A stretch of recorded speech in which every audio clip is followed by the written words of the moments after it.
Okay, so at this point, you should have already looked at the Pythagorean radicals homework. The key is posted on Schoology. Make sure that you turn that in. Right now, we are going to move on to the special right triangles notes. After that, you will complete the special right triangles maze, which I would like you to submit before the end of class to get credit for the day. And then with any time that you have left, you can work on the special right triangles homework. Just a reminder that we have a quiz coming up next class on reducing radicals.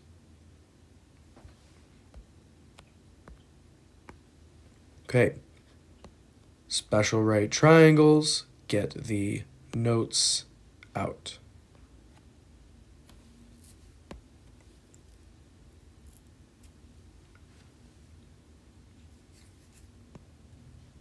Okay, a couple things to point out first.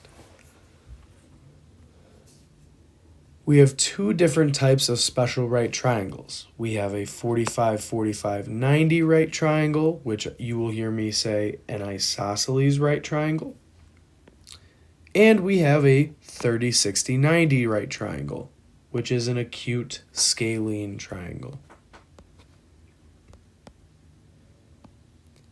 We use these properties that I'm about to show you so that we can avoid using the Pythagorean theorem and we can avoid using trig.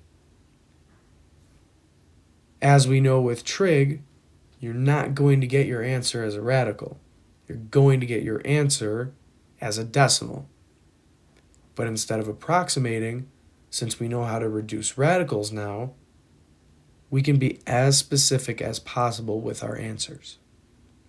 So, what we are going to visit today, 45, 45, 90 triangles, and the two types of problems that we can get there. And then we will talk about 30, 60, 90 triangles and the three types of problems that we can get there. Note, it is not necessary to use these properties all the time, but they are useful shortcuts, right? If you have 2 out of 3 sides, like we're about to see right here, you could just use the Pythagorean theorem. But if we're only given one side, it might just be easier to then use our special right triangles rules. Okay, let's get into it. So a 45, 45, 90 right triangle is an isosceles right triangle. An isosceles triangle has 2 congruent sides. Since it has 2 congruent sides, it has to have 2 congruent angles, which both end up being 45-degree angles. Hence the name 45, 45, 90.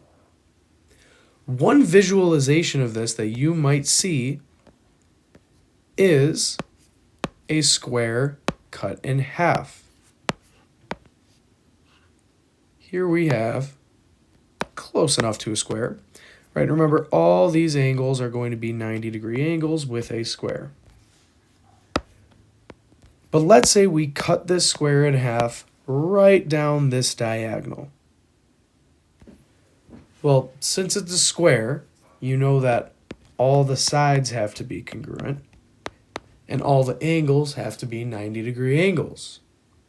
But what happens when we cut a 90-degree angle in half? We end up with 2 45-degree angles. So here's where we have that special right triangle, where we have a isosceles triangle,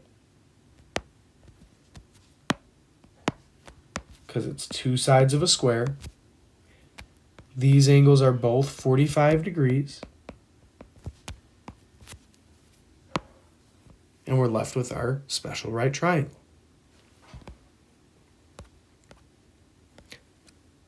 What I would like you to do is take a minute or two to go through these two problems using the Pythagorean theorem. Solve these two problems by using the Pythagorean theorem. Pause this video if you need to.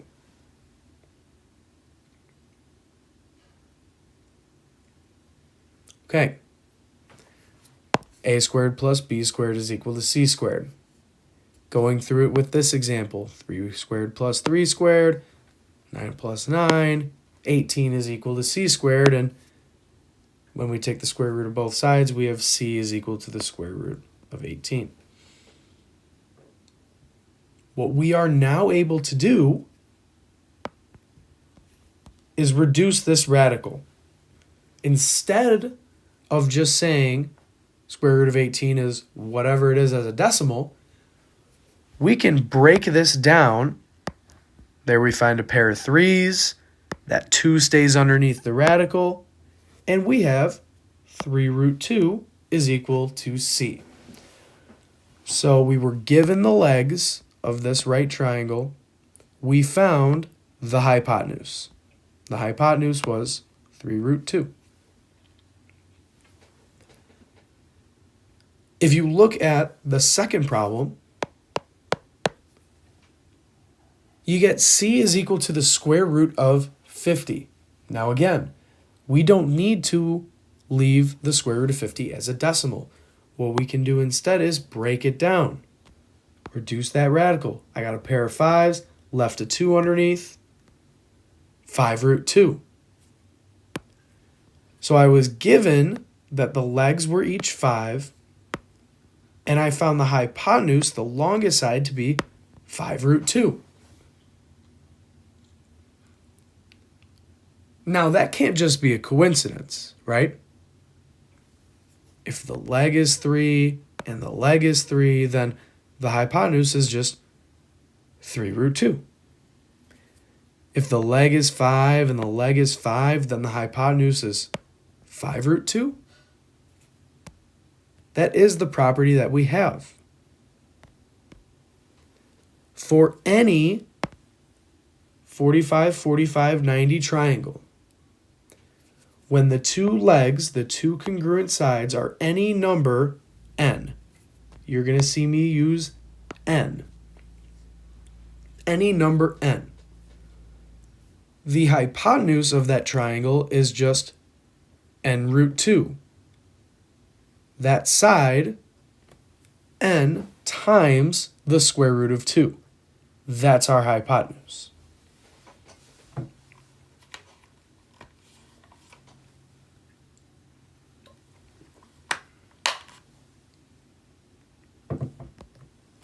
This property holds with any 45, 45, 90 triangle. One side is n, that other side has to be n because, well, they're congruent. The hypotenuse is n times the square root of 2. Okay, so let's see this in action. The first thing that I'm going to want to do is identify the three sides. Which side is my n? Which side is my other n? And which side is my n root 2? Now, I always like to identify the hypotenuse first. I go across the 90-degree angle, I get to the hypotenuse, which I know is n root 2. Since this angle is 45 degrees, I know that that angle's got to be 45 degrees.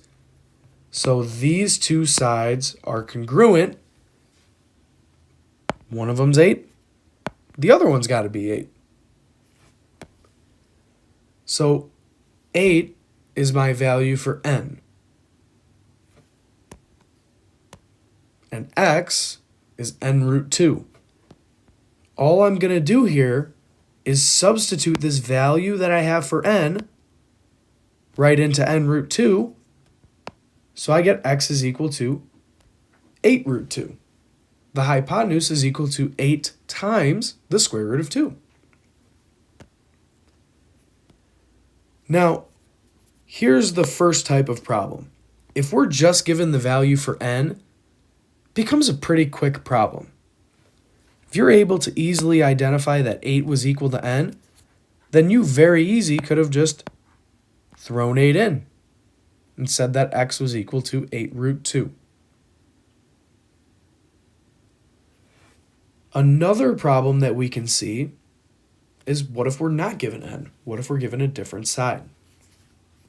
So again, First step, identify your three sides. I got my hypotenuse, which is n root 2. So 5 root 2 is equal to n root 2. Then I have my congruent sides, x and x. Since these two sides are congruent, those two angles have to be congruent, and they both have to be 45. So n is equal to x. N is equal to x. So 5 root 2 is equal to n root 2, and, well, I need to solve for n. So all I'm going to do is I'm going to just divide both sides by the square root of 2. Right? I had n root 2. To get rid of that root 2, let's divide it. Let's divide it out. Divide by root 2. Divide by root 2. Root 2 divided by root 2 is, well, 1. So we're left with 5 is equal to n. We have our value for x, which is 5. Here's the second type of problem. We're given n root 2. It might take some more time, but in the end, all we did was just divide by root 2. Whereas in the first problem, we just multiplied by root 2. So the types of problems that you're going to see, you're either just going to multiply by root 2 or divide by root 2. Okay, great. What if the value that I'm given isn't that easy? What if I'm not just given a positive integer, like 3, 4, 5? Or what if my hypotenuse is not a root 2? Well, let's see. First, I identify my hypotenuse, which is n root 2, which is 8. So 8 is equal to n root 2. I have two congruent sides. I know I have to have two congruent angles. Those are my n values. X is equal to n. So 8 is equal to n root 2. We need to solve for n. We need to solve for our other two sides. So we divide by the square root of 2. N root 2 divided by root 2. That gets rid of it. Then we have 8 divided by the square root of 2. 8 divided by the square root of 2 is equal to n. Now I want you to think, at this point right here, what we might have to do.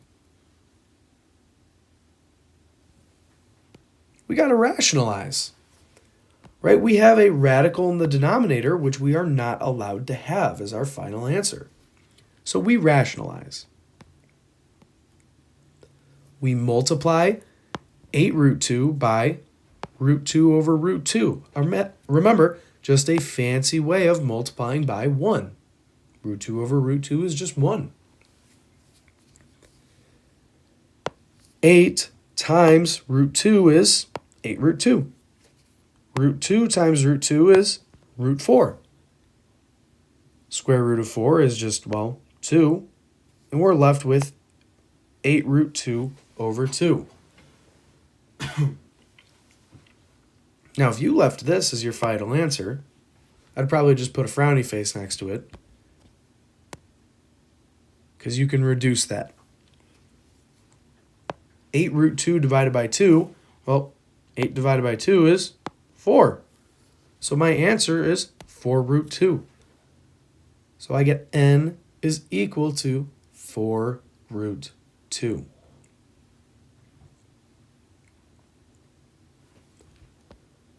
Funny enough, this problem that we just did is the same exact as the problem that we did with the second one. We were given the hypotenuse. We were given n root 2. Excuse me. But it was a little different because, well, here we had 5 root 2 and here we just had 8. But in the end, we just divided by root 2. We're either multiplying by root 2 or dividing by root 2. So again, the two types of problems that you're going to see. You're given n, that n value, which is your two congruent legs, or you're given n root 2, which is your hypotenuse. And then from there, you need to solve for n.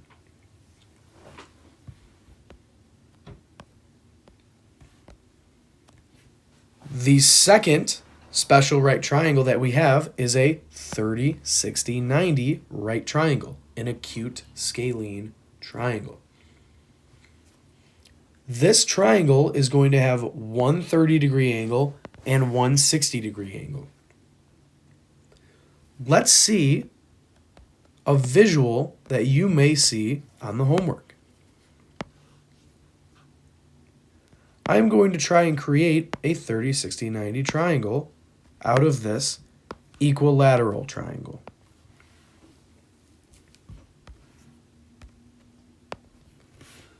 So what I am going to do with this equilateral triangle, right? I know that all of these angles have to be 60-degree angles.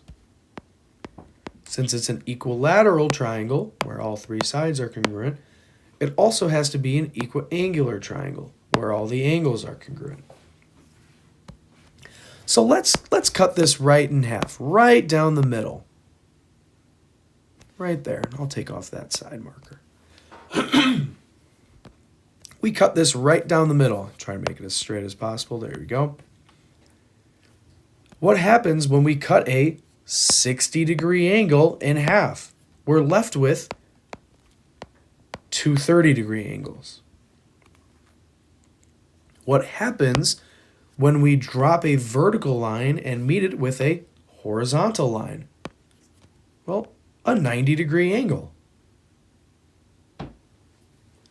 What happens when we take these sides that were all congruent, right? We'll just call this, I'll give an example, 16. So all these sides are 16.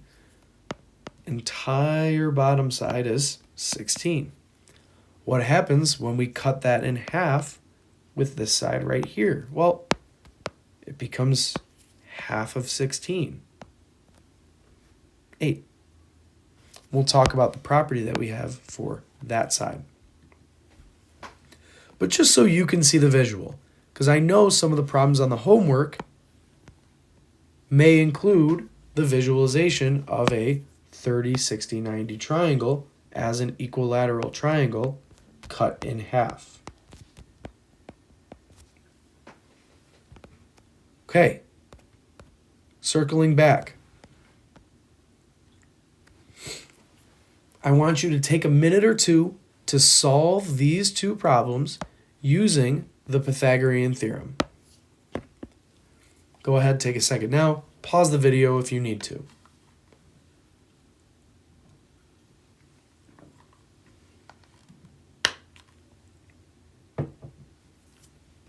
Okay, hopefully you remembered a squared plus b squared is equal to c squared.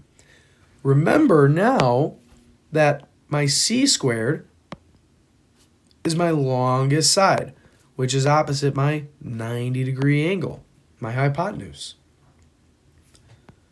So for the first one, x squared plus 3 squared is equal to 6 squared. X squared plus 9 is equal to 36, and you get x is equal to the square root of 27.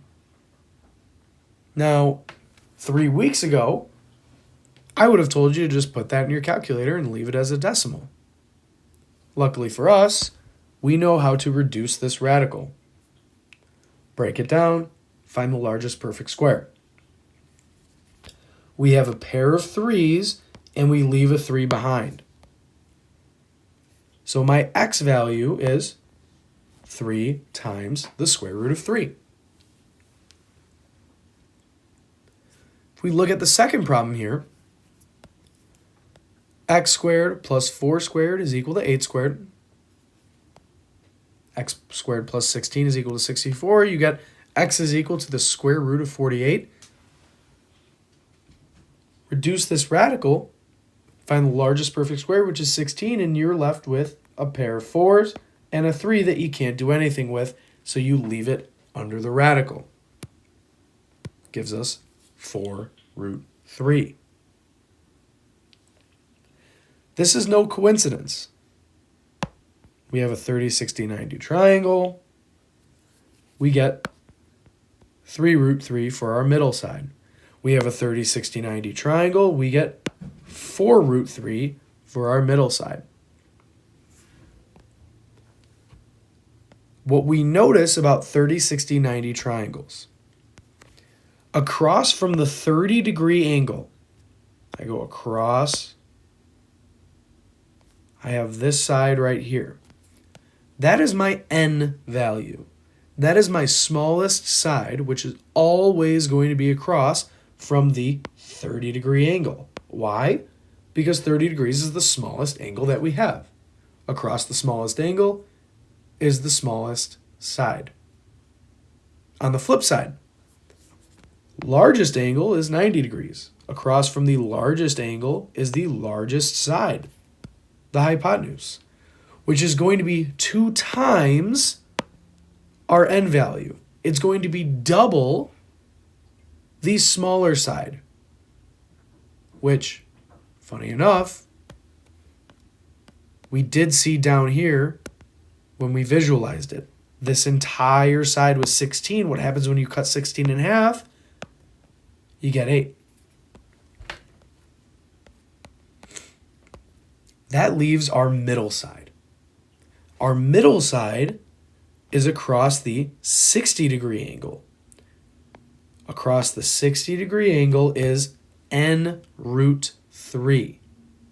It's our smallest side, n, times root 3. Those are the 3 sides that we have with 30, 60, 90 triangles.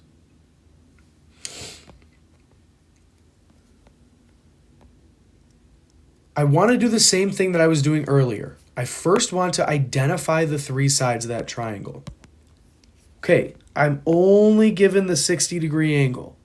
Well, I know that the other angle, that's not the 90-degree angle, that's got to be my 30-degree angle. So I'm going to identify that first, because I always think it's easiest to identify the smallest side first.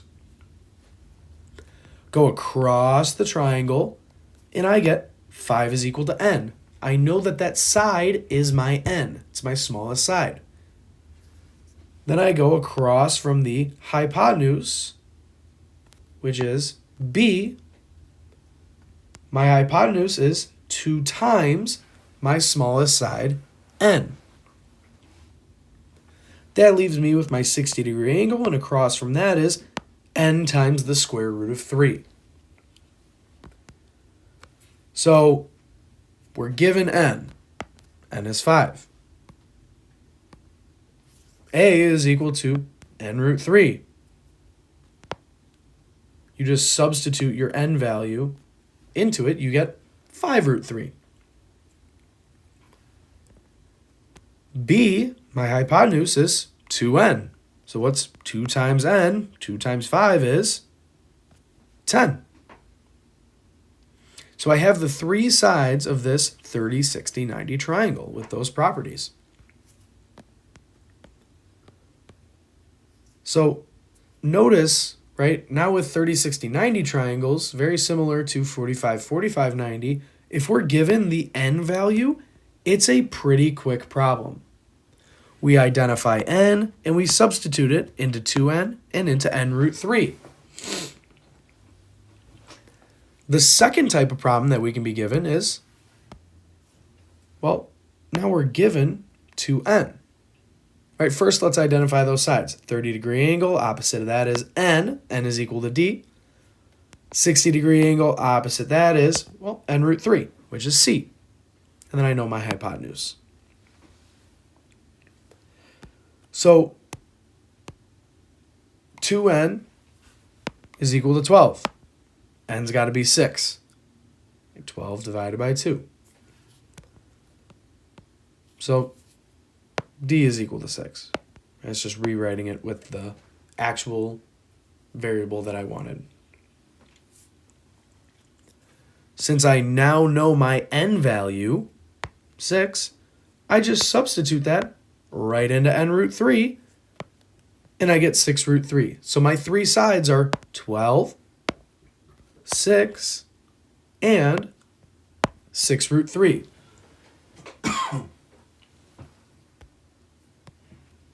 Now with 30, 60, 90 triangles, if we're given the 2n value, if we're given the hypotenuse, we just need to solve for n real quick, right, by dividing by 2, and it's still a pretty quick problem.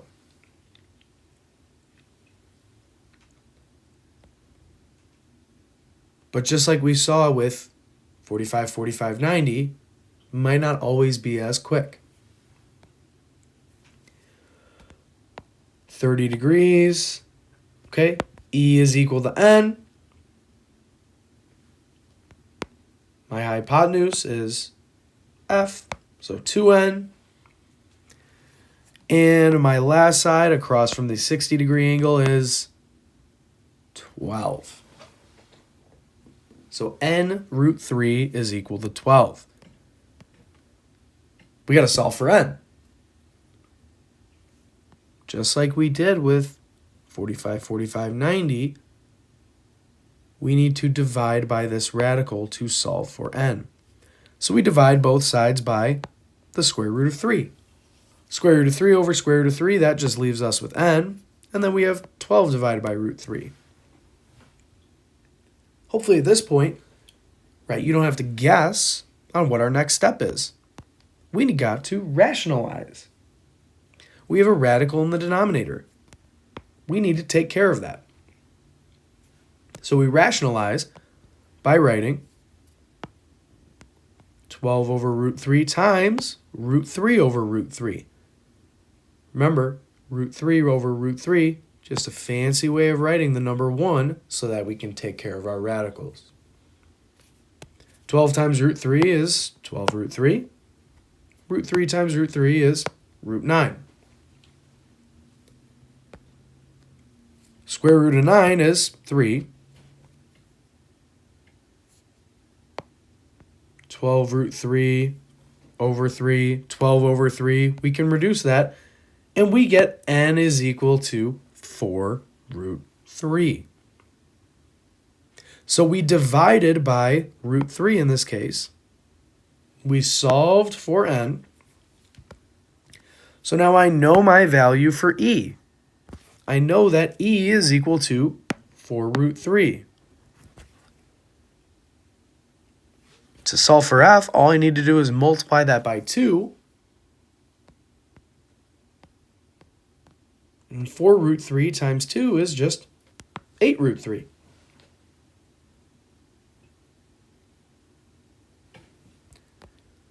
Here are your three problems. You're either given n,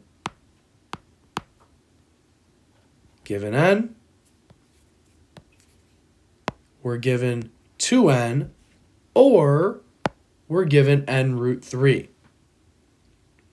Either way, if it's n or 2n, it's a pretty quick problem. If it's n root 3, it's going to require a little bit of work to get my value for n. Here are your steps. I give you a right triangle. You have to first determine if it is a special right triangle. Is this a right isosceles triangle of 45, 45, 90? Or is it a acute scalene triangle, 30, 60, 90? If you have a special right triangle, name all three of the sides. If it's 45, 45, 90, name your n, and your n root 2. If it's a 30, 60, 90, name your n root 3, and your 2n. After that, you use your properties to solve for the missing sides. And if you need to see the visualizations again. This key will be posted up to Schoology, so if you need to take a second look at it, you absolutely can do that. What I would like to see now is you try and complete these special right triangles maze. If you need to show your work anywhere, you can show your work on a separate Notability document or a scratch piece of paper that you can find near the back of the classroom by the desk. If you have any questions, please do not hesitate to email me and reach out. Again, another reminder, Unit 6, Quiz 3 is on Thursday. Thank you. Have a great rest of your day.